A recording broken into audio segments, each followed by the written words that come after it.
हालांकि हम ये मानते हैं कि सरकारी स्तर घोटाला हुआ, इसलिए एक में 10 लाख था और एक में 15 लाख था। और इसमें कोई कहता है कि कभी कभी कुछ घटनाएं हुई तो वो सब तो ये सब होते रहेगा, वो सब में कोई ज़्यादा, इसीलिए ऊपर से इन लोगों ने घाल मिल करके उसको स्थगित कर दिया, मगर उस व्यक्ति के विरुद्ध में जिसके पास घोटाला का आरोप है हो, सामाजिकता जानता हो, परमार्था जानता हो, उन्हीं को चुना जाए।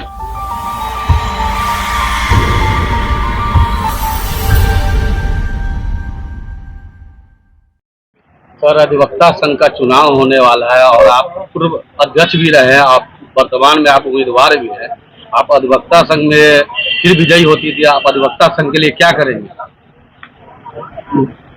अधिवक्ता संघ को तो मैं 2 चीज पर बयान दे रहा हूँ, पहले भी दिया था कि यहाँ का फंड का चोरी नहीं, चाहे वो कोई भी सदस्य होरी करता है उनको माफी नहीं मिलेगी। और दूसरा चीज, अधिवक्ता संघ के हितों के खिलाफ जो पिछले बार एक मजिस्ट्रेट कानून में हुआ था और जिसमें यहाँ के माननीय सदस्यों ने 8-10 दिन तक कोर्ट का 12 दिन तक कोर्ट का लगभग बहिष्कार किया था और वो जाके गुप्त रूप से बहकावे में आके मिल गए और समूचे अधिवक्ता संघ को धोखा दिया, जिसके फलस्वरूप प्रतिक्रिया में संबंधित पदाधिकारी का कोर्ट का बहिष्कार हुआ, फिर बाद में समझौता हुआ। तो हम किसी भी कीमत पर, चाहे वो मेरा जाति का हो, गोतिया का हो या मेरा बड़ा करीबी दोस्त हो, यदि संघ के हित के खिलाफ काम करेगा, चाहे वार्षिक हित हो, राजनीतिक हित हो या विकास की बात हो, अरे वहाँ कोई गड़बड़ घोटाला करेगा ये मुझे बर्दाश्त नहीं है, चुनाव हारे या जीते। और हमारे सामने दिक्कत क्या हुई है कि बड़े लोगों को जरा हमने कस के खोज खबर लिया है अनुशासित करने के लिए। इसीलिए आप देखा होगा या आप मित्रों को अनुभव होगा कि न्यायालय से और अधिवक्ता से बेंच और बार में संबंध मजबूत रहा। कभी कभी कुछ घटनाएं हुई तो वो सब तो ये सब होते रहेगा, वो सब में कोई ज़्यादा अच्छी नहीं। मगर जहाँ तक विकास की बात है, उसके पहले विकास किसने किया? माननीय सदस्यों के पूर्व सचिव अनिल बाबू और ये हमारे सहायक मित्र नागेश जी के द्वारा ये 2 बिल्डिंग बनाया गया। एक मैडम आशा जी विधायिका दानापुर ने दिया, जिसमें वर्तमान सचिव और वर्तमान सचिव अनिल बाबू और पूरी टीम रह रही, जो पहले खंड खोमर का जगह था, अब एक भव्य मकान बना। दूसरा नीरज बाबू को नागेश जी लाए, जो ऊपर वाला बना, ऊपर वाला जो माने वो अधिवक्ताओं को बैठना, हाँ बना। हालांकि हम ये मानते हैं कि सरकारी स्तर घोटाला हुआ, इसलिए एक में 10 लाख था और एक में 15 लाख था। और इसमें कोई कहता है कि अध्यक्ष या सचिव या किसी माननीय सदस्य के द्वारा घोटाला के उससे बड़ा बेईमान और झूठा मेरे समझ में नहीं है। इसलिए कि सारी व्यवस्था। एक बात और कहना है सर, एक उम्मीदवार अध्यक्ष पद के लिए आपके साथ में लड़ रहे चुनाव, वो संघ का 2,80,000 रुपया घोटाला किए हुए हैं, जिसे कार्यकारिणी ने चुनाव लड़ने पर पाबंदी लगा थी, उसके बावजूद भी चुनाव कैसे लड़ रहे हैं? देखिए, वो आम सभा में उन पर पाबंदी लगाई गई थी, मगर जाति का बोलबाला को ज्यादा है, इसीलिए ऊपर से इन लोगों ने घाल मिल करके उसको स्थगित कर दिया।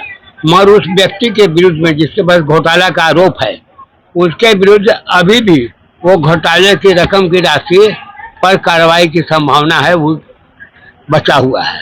अब जो आए वो करें। एक बात और पूछना चाहेंगे सर, यदि आप विजय होते हैं, पुनः आपको गद्दी मिलती है, तो आप जो है POCSO court, SC ST court, family court लाने के लिए क्या करेंगे? कुछ प्रयत्न करेंगे?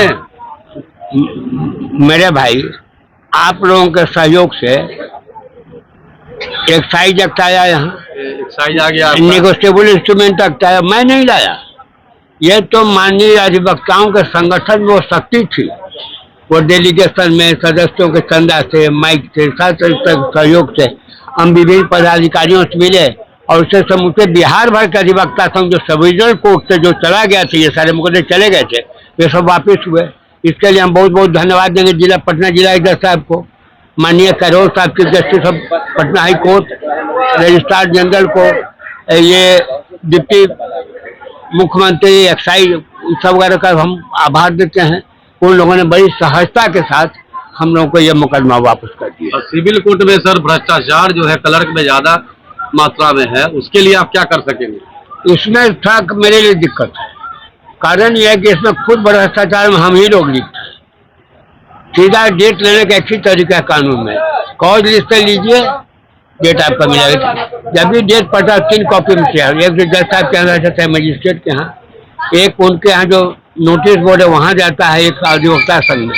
मगर हमारे मुंशी जी वकील लोगों में ये दिक्कत क्या है कि ये लोग जानबूझकर, हुजूर आज हमको जल्दी डेट दिला दीजिए, हमको बच्चा का इम्तहान है, वो पेशकार के यहाँ जाकर खुद देते हैं या उसमें शामिल होते हैं। कभी कभी ऐसा भी होता है सर, जो ऑनलाइन जो डेट चढ़ाया जाता है वो सभी डेट फॉल्स होते हैं, बहुत सा डेट।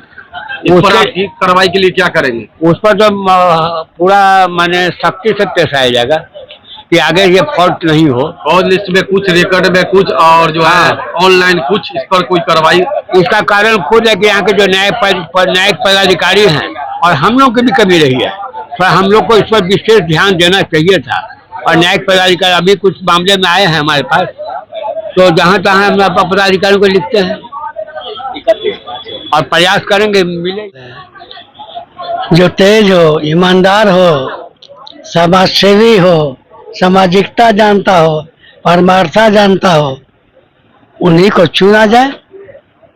जो कुछ कर सके, जाति से अलग काम करते हो, व्यक्तिवाद से अलग हो, स्वार्थवाद से अलग हो, उनको ही चुना जाए, चाहे जो भी उम्मीदवार हो। यहाँ पर तो सबसे बड़ी बात है कि भ्रष्टाचार चरम सीमा पर है, चाहे वह जनप्रतिनिधि हो या सरकार के अधीनस्थ कर्मचारी हो। और सभी लोग कहते हैं, न्यायालय भी कहता है कि भ्रष्टाचार है, लेकिन भ्रष्टाचार की उत्पत्ति कहाँ से है, इस पर कोई नहीं कहता है। भ्रष्टाचार की उत्पत्ति मानसिक भ्रष्टाचार से है, जो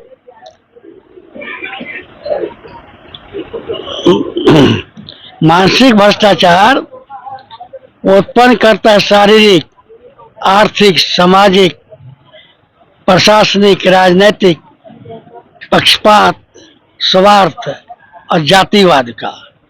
जब तक ये मानसिक भ्रष्टाचार नहीं हटेगा, तब तक ले किसी का विकास नहीं होगा। न देश का विकास होगा, न प्रदेश का विकास होगा, न जिला का विकास होगा, न प्रखंड का विकास होगा, न ग्राम का विकास होगा, न कोई संघ का विकास होगा। अगर यहाँ का बार एसोसिएशन के जो भी प्रतिनिधि मानसिक भ्रष्टाचार से अलग रहने वाले होंगे, वही उन्हीं को मत देकर जिता दीजिए कि जो समाज के लिए कुछ कर सके।